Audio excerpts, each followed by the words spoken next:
Guess who got brands talking? Brandlive.co.za. Leadership is lifting a person's vision to high heights, the raising of a person's performance to a high standard, and the building of a personality beyond its normal limitations. That's by Peter Drucker. Robin Sharma says, leadership is not about a title or designation, it's about impact, influence, and inspiration. Impact involves getting results. Influence is about spreading the passion you have for your work. And you have to inspire teammates and customers. And then finally, Keenan has this to say: leadership is the choice to put others' well-being ahead of your own with the intention of creating a win-win scenario. Good morning and welcome to another Power Pack show here on the Midweek Motivation on brandlive.co.za. Welcome to those of you following us on Facebook Live. Please be sure to send your comments and your thoughts. We'll make a space for you as well. This is the Midweek Motivation. My name is Keenan. I'm an inspirational speaker, coach, and entrepreneur. I'm the founder of Mind Factory, and you can check that out on www.mindfactory.co.za. We specialize in mindset development and have personal leadership as one of our leading passions, because we believe that leadership is the one element that changes everything. It changes organizations, it changes families, it changes lives. You know, when you can implement leadership qualities and ignite the spirit of leadership within you, you become a positive contributor and not a draining factor in the organizations and in the teams you find yourself in. In fact, this show is all about personal leadership and what moves the needle on personal leadership. Now, Stephen Covey says that personal leadership is the process of keeping your vision and values before you and aligning your entire life to become congruent with them. Quincy John Adams says, if your actions inspire others to dream more, to learn more, and to do more, then you are a leader. And finally, Mark Twain said that 20 years from now, you'll be more disappointed by the things that you didn't do than by the things that you did do. Today's show is all about personal leadership, taking personal responsibility. How do you get the job done? How do you begin to influence your own actions? How do you begin to influence your own thoughts, your own words? How do you influence yourself within the context of your job, your company, your relationships, whatever you are involved in your life? How do you begin to move the needle on personal leadership? All that and more right here on the Midweek Motivation on brandlive.co.za. We'll chat further after the break. Making a bold statement yet blending into the surrounding suburbs of Melville, 27 Boxes is a realization of edgy design and practical implementation. A radical departure from the shopping malls of our generation, yet not a return to the high streets of our youth. 27 Boxes showcases the best of a shopping centre set in a garden, surrounded by the bohemian suburb that is Melville. 27 Boxes, shop, play, eat. To brandlive.co.za, an industry first in the world of internet radio. Not only are we an internet radio station, we are an internet radio platform for your brand. So why not expose your brand to potentially thousands of listeners and improve your customer relationships and brand equity with podcasts and live broadcasts? Be sure to check brandlive.co.za for more information. brandlive.co.za, harnessing the power of internet radio. .co.za, we're speaking about personal leadership here on the Midweek Motivation. Every single Wednesday at 10 a.m. It's one of the highlights of my week. I love spending time with you speaking about motivation and inspiration. But leadership, as we mentioned in a couple of weeks gone by, it's this ever-expanding idea that involves influencing the behavior of other people. You know, through inspiration, you've got to be able to mobilize a team. You've got to produce a desired result that will create impact in your greater community, whether that's your marketplace or whether that's your family or whatever whatever greater community you find yourself in. Leadership is about influencing, or it's traditionally about influencing the behavior of other people. And I asked this question, okay, fine. So we have to influence the behavior of others, right? That's great. What if there is no one at the table to influence? Is leadership still relevant? Is this idea of leadership still applicable? And the answer I inevitably get in all the leadership classes that I do and all the seminars and workshops and courses that I do, the answer always comes back and says, yes, leadership is always relevant. And I must agree, because you are still at that table. There is still one person sitting at the table, and that is you. And this is where personal leadership comes in. And I remember back to the Future Ed Expo, I was sitting in on one of the seminars, and one of the speakers shared research that was done and conducted on CEOs of Fortune 500 companies. And it was found, the question was asked, how do you spend most of your time? Do you spend your time leading people below you? Do you spend time leading people on the same level of as you? Or do you spend time leading, other people? And the research came back saying that CEOs of Fortune 500 companies spend the majority of their time leading themselves, because they figure out that if they know where they're going, then everybody else who is responsible for following them, their subordinates, if you were, would know where they're going. They would follow them with more enthusiasm and with more confidence. Brian Kazan says leadership is having a developed sense of who you are, or rather self-leadership is having a developed sense of who you are, what you can do, where you're going, coupled with the ability to influence your communication, your emotions, and your behavior on the way to getting there. And so we're going to use that definition as the basis for understanding self-leadership and what moves the needle on self-leadership. And so the first point we have to stop at is this question. And you know that I love phrasing thoughts and ideas in questions, because I just feel like it jogs our minds. It sends our minds searching for the answer out there. And the first question is this idea, that I'd like to articulate as, who am I? Who am I? In the environment I find myself, we find ourselves speaking about the material, possessions that we're going to acquire in the future, and we tend to set our goals according to what we're going to acquire in the future. The house I want, the car I want, the bank balance I want, the holidays I want to go on, the family, the spouse, the body, whatever it is. We've always got these goals that are sort of external, measured externally, if you will. And this question, who am I, points us to who we are becoming, because we are human beings. We're not human havings, right? It's not about what we have. It's about who we are. And so I ask this question, who am I? And I ask you today to decide those qualities and characteristics, particularly internal and internal personality and character traits that you'd like to develop in the future.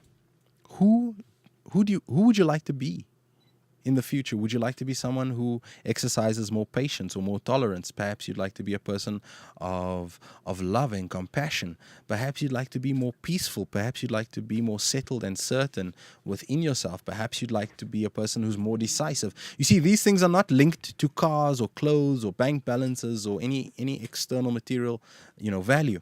It's all an internal value. And I love what Winston Churchill says. He says, the empires of the future are empires of the mind. And you know how passionate I am about mindset training and mindset development. In fact, that's exactly what Mind Factory does. And so when I ask this question, who am I? I'm really asking you the question, which thoughts are you deciding to think? Which thoughts are you deciding to focus on? Because if you search back in your history, you'll find times when you were patient and impatient. You'll find times when you were loving and times when you were fearful. You'll find times when you were brave and courageous, and you'll find times when you were timid. Now, the question really is in who you are becoming is, which thoughts will I give my attention and my focus to? That is the crux of who I am. And I encourage you to make a list, keep it before you constantly, telling yourself who you are becoming. I did a show couple of weeks ago around affirmations and visualizations, and you can use these mental techniques to create those very things in your life. So first stop in personal leadership is to decide who I am right now in this moment. Don't wait, don't wish, don't hesitate. You are all that you desire to be right now. And again, welcome to those of you following us on Facebook. If you've got any comments, feel free to throw them in. I just see a lot of, guys waving and saying, hi, Keenan. But if you've got any ideas on personal leadership, throw them out on my Facebook page. My handle is Keenan_Paulson, and we'll chat a little bit more about personal leadership. I've got an exciting guest coming next week to speak about the strengths deployment inventory. And so incidentally, my next point is all about strengths and more strengths. All this after the break right here on the Midweek Motivation every Wednesday at 10 a.m. on brandlive.co.za.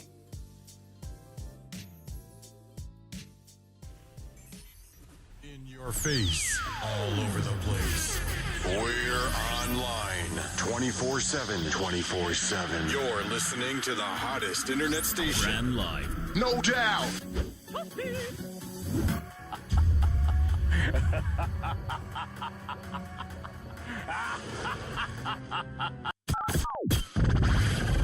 The station with the best music. Best music. I love the music. Best music.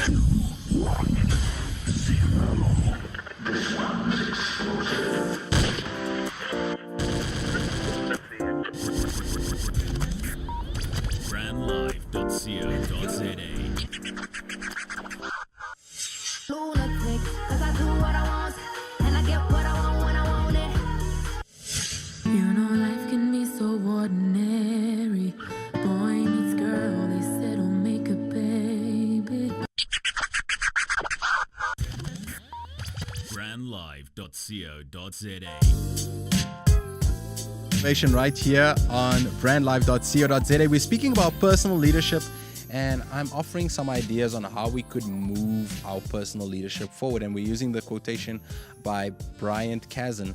It says, self-leadership is having a developed sense of who you are. Now, we dealt with that before the break. What you can do and where you're going, coupled with the ability to influence your communication, emotions, and behavior on the way to getting there. And our next stop is this idea of strengths, and more strengths. Now, if you think about the human race in prehistoric times, we would have done the behaviors, or we would have acted out or implemented the behaviors that gave us the best chance of survival and success.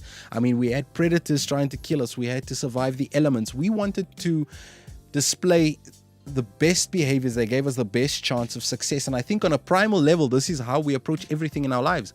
I think we want to give ourselves the best chance at success in our workplace, in our relationships, in our family, with our children. And this is what self-leadership really is knowing those behaviors that we intuitively lead with. Now, I said that we have Delisha Dreyer coming next week, and she's going to be speaking about coaching particularly, but she's also a strengths deployment inventory specialist, and we're going to speak about strengths and identifying your strengths. Now, I know there's tons and tons of material out on the internet about knowing your strengths. One of the books that I personally read was Discover Your Strengths Now by Marcus Buckingham, and that was a really powerful book. But I believe that intuitively we all know and we can identify what our strengths are. So if I think about myself, I speak about patience. That's something that I lead with many times. I just if I were to show up at a meeting and the person I'm meeting is, let's say the meeting was scheduled for an hour, and I'd be waiting there. 15 minutes passes by, I'd still be waiting because I'm thinking, okay, well, maybe they're stuck in traffic, and 30 minutes passes by, and I'm thinking, well, this is not the best, this is not the best etiquette right now for them to be 30 minutes late. But hey, maybe they're stuck somewhere. Who knows? 45 minutes, an hour, and then I think, well, I scheduled an hour for this meeting. I waited for my hour, and that's sort of, that is me exercising patience. And it's a common behavior, and that's exactly what your strengths are. Your strengths are those common behaviors that you use to navigate situations with other people, whether it's in a one-on-one conversation with a coworker, or a team meeting, or while interacting with an important client, whatever it may be. Your strengths are the behaviors that you use to navigate your situation. So in many situations, I find myself using the behavior or the display of patience. And that's a strength of mine. So how many strengths do you think you can come up with? How many strengths do you think you can come up with? Another strength that I have is the ability to connect and speak to just about anybody. I don't have a fear of people. So I find myself really being brave and bold and courageous and just open to communicate with people. And so I find myself, being and I just have to exercise some humility here, because I never want to say I'm a great communicator, because I always believe there's something to learn, but I have no problem engaging with people. And so I also think that that's one of my strengths. What other strengths do you have?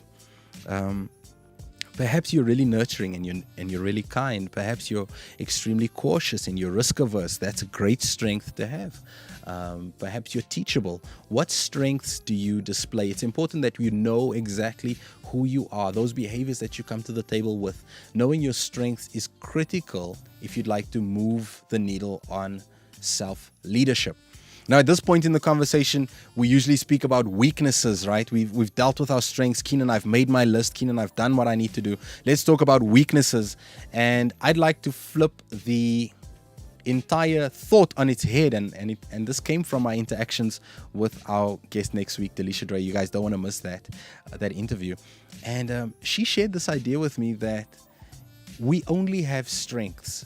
Inevitably, we show up to the table with our best foot forward. But what happens when our best foot forward is either mistimed, or the intensity is incorrect, or the frequency that we use the strength becomes, too frequent or not frequent enough? What happens is we start, delving into our overdone strength. So there's no such thing as weaknesses. And I love this. As an inspirational speaker, I never want to speak about negativity. I never want to speak about, the downside risk. You want to always speak about the positive things, the benefits. And I love this label, the overdone strength. It's when you lean into your strengths too much, because strengths can backfire. Despite good intentions, it happens when we use a strength too frequently, too intensely, or at the wrong time altogether. Overdone strengths have the potential to trigger conflict, to damage relationships, and to derail productivity. Now think about those things. I mean, if you've been making your list of strengths, you've got your strengths right there. Mine are patience and engagement. So let's take those two as an example, right? If I were to overdo my patience, if I were to overdo the strength of patience, what does that become? That potentially becomes procrastination. I mean, if you are just being intensely patient, you could be waiting, and just more waiting. No, that doesn't get anything done. It leads to procrastination. Procrastination is then the overdone strength. And what happens if I'm patient at the wrong time? That could lack initiative maybe. And it's going to take some courage for you to stare yourself in the face and say, these are my overdone strengths, but I encourage you to do it, because when you have a holistic idea of who you are, of what you bring to the table, you can manage it much better. So this is the idea of your strengths being overdone. So I encourage you, make a list of those behaviors that you lean into on a consistent basis in your one-on-one interactions, in your group interactions. How do you show up? And then ask yourself, well, if I mistime this strength, it could become an overdone strength. Or if I take the intensity too high or too low, it could be an overdone strength. Or if I just have the timing wrong altogether, the frequency, this is an overdone strength, what we may have called our weaknesses traditionally. Now let's move on to our next thought. I mean, we've dealt with who I am, or who am I. We've dealt with strengths, and we've dealt with overdone strengths. Now, I ask myself the question, what is the one quality that envelops this idea of self-leadership? And I have to say, I think the one quality necessary to move the needle on self-leadership is the idea of self-discipline. Before we move ahead, I see Devin Goba says, hey sir, what I've learned about personal leadership is understanding purpose. Finding out that purpose is really all about being the reason for something instead of being the something, right? This gives meaning to my area of leadership. Absolutely, Devin. I must agree with you there. Purpose is central, and I think it goes back to the idea of who I am. Who I am. What is your purpose? What is your mission? And we're going to speak a little bit into mission as it relates to our self-discipline. A fundamental quality to develop for self-leadership is the ability to influence one's own behavior. And that's exactly what I think self-discipline is. There are many important qualities that can contribute to a person's achievement and happiness, but there is one that guarantees sustainable long-term success in all aspects of life. I don't care what the aspect of life is, self-discipline is going to help you move it, whether it's your diet, your fitness, your work ethic, your relationships, your romantic life, your spiritual life, your mental life, whatever it is. I believe self-discipline is going to help you achieve everything. And so I'd love to just take this quotation from Forbes magazine. According to a 2013 study by Willem Hoffman, people with high self-discipline are happier than those without. The study discovered this to be true because the self-disciplined subjects were more capable of dealing with goal conflicts, the obstacles that you face while achieving your goals, right? These people spent less time debating whether to indulge in behaviors detrimental to their health and were able to make positive decisions more easily. That's what self-discipline literally gets you to do, makes positive decisions more easily. The self-disciplined people did not allow their choices to be dictated by impulses or feelings. And I think that's what that alludes a bit to what Devon was saying. Instead, they made informed, rational decisions on a daily basis without feeling overly stressed or upset. So how do we then begin to move the needle on our self-discipline? How do we do that? I've got that right after the break right here on brandlive.co.za.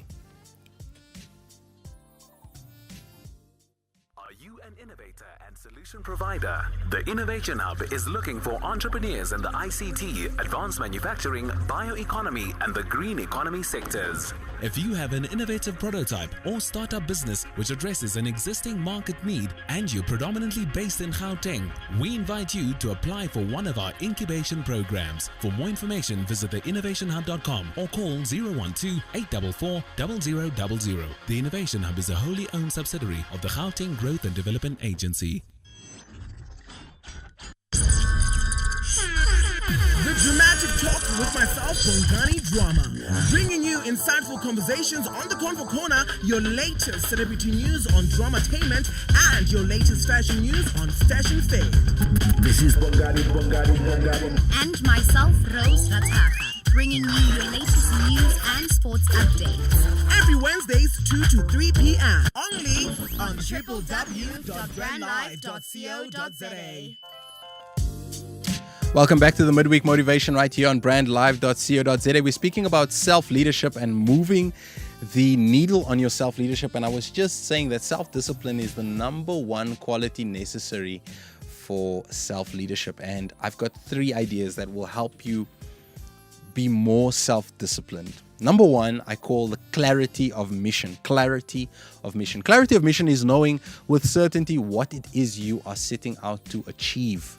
Now, it's not good enough to just write it down and say, well, I want to be a better wife. That's not very clear, is it? I ask myself this question: what is your mission? And then begin to define your mission with clarity. Meaning, know why you desire it, know the benefits and the rewards, but also know the costs of achieving this mission. So for those of you guys on Facebook Live, and I just encourage you guys to join in, I want to show you guys exactly what it looks like, right? Clarity of mission is about knowing what your mission is. And I use the example of Navy SEALs. You know, when you sign up to the Navy SEAL, to be a Navy SEAL, you know, my mission is to protect my country at all costs. My mission is to be the best Navy SEAL that I can be, no matter what the cost, right? And so I encourage you to write down what your mission is. Write it down. Try and do it in 10 words or less, because that just creates clarity and simplicity. But then go a step further and say, the rewards for achieving this mission, are the reward for being a Navy SEAL is that my family gets to be safe. I live in a country that is protected. I get to serve others. I get to serve my nation. Whatever it is that you perceive your reward to be, go and write down exactly what you think that reward is. But then go another step further to clarify your mission by saying the cost of achieving this mission or the cost of achieving this goal is, and then write the cost down. If you are looking to lose 20 kgs, for example, you have health goals, you've got fitness, goals. What's the cost of actually achieving that goal? The cost is I can't have the Krispy Kreme donut anymore. I can't have the bread. I can't have the white rice. I can't have the fizzy drinks. I've got to start eating my greens. I've got to start, having more veggies, whatever it may be. I've got to go to the gym. I've got to, plan a walk, a run, whatever it may be. The cost of achieving your goal is X. Know what that cost is, because you're going to be able to move the needle on self-discipline when the challenges arise, and you make your decisions ahead of time. Don't make your decisions when it's when it's down to whether it's the donut or whether it's the spinach. No. You have to make that choice ahead of time if you're ever going to exercise self-discipline. So the first thought is clarity of mission. Really clarify what your mission is. The second idea is this idea that we have to know how to become inspired. And I label it as this: learn how to move the spirit. Because it's this idea that hinders self-discipline, that we must feel inspired in order to act. If I'm going to write that hit song, I'm going to wait for the inspiration to hit me, and then I'm going to write the hit song. Before I paint that masterpiece, I'm going to wait to be inspired by some beauty around me, and then I'm going to paint. Or before I write that book, whatever it may be, before I go out and make that sales call, before I go out and make that appointment, whatever it is, I'm going to wait to feel inspired before I do it. And I'm saying no, learn how to move the spirit. The feeling of inspiration is not a prerequisite to take action. You can be inspired and act, and that's blissful, but this is an exception. We must become aware that it isn't the rule. You see, if we wish to exercise self-discipline, we must realize that we must take consistent action with or without inspiration. Now, is it great to be inspired? Yes, it is. Is it important to be inspired? Yes, it is. Is it necessary in order to act? No, it's not. I think action is more important than inspiration, because action is what creates the momentum, right? And I've got this thought that inspiration comes as a byproduct of being involved and acting. And I love the quotation that says, you must start in order to be great, but you do not have to be great in order to start. And so I want to take the word great out, and I want to put the word inspired in. I want to say, you must start in order to be inspired, but you do not have to be inspired in order to start. So don't wait for the Spirit to move you. Don't wait to be inspired, but rather learn how to move the spirit. And then the final thought that I have for moving self-discipline is to have self-talk within the context of self-love. The entire point of self-leadership is being able to influence your own actions and your own behavior so that you can achieve a worthy objective. Now, may I submit to you that we seldom rise beyond the level of our conversation. You are becoming the conversations that you have. This is true for your circle of influence when you have people at the table, and when you remove those people from the table. Is the idea of conversation null and void? No, it's not, because there's still a conversation happening in your own mind. It's that conversation that shapes your paradigm and your perspective. And as Proverbs 23:7 says, as a man thinks, so is he. The man who thinks he can and the man who thinks he cannot are both right. So do you communicate with yourself in an attitude of love and gentleness and kindness? Or are you a harsh slave driver with yourself? Are you your own worst critic, or are you your biggest supporter? Are your words to yourself riddled with insult and guilt, or do your words carry a fragrance of love and care, knowing that you're actually doing the best with what you have? How do you speak to yourself? Your own words to yourself are shaping your very destiny. So why don't you plan some beautiful things to say to yourself on a daily basis? One of the affirmations I had was, Keenan, you are the chosen one. Or I would say, I am the chosen one, meaning wherever I go, I'm being selected, I'm being chosen, I'm being called upon, I'm being looked at, I'm being asked to do certain things, and I've seen it play out in my life on a daily basis. So I want to encourage you to speak words of love to yourself. I want to encourage you to speak words of kindness to yourself. You're doing the best you can with what you have, and you're going to move the needle on your self-discipline by speaking words of love, not speaking words of fear to yourself.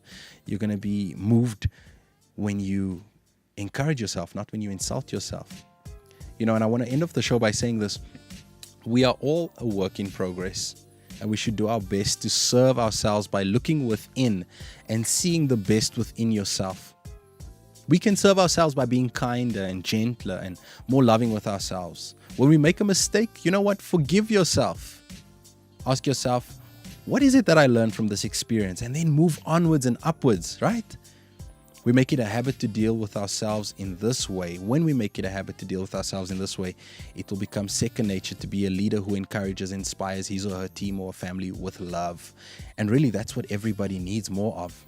When we treat ourselves with leadership, then others will see it and they'll be drawn to follow the example we set. This has been the Midweek Motivation right here on brandlife.co.za. Bless you guys, and I will see you next week at 10 a.m. Thanks for joining.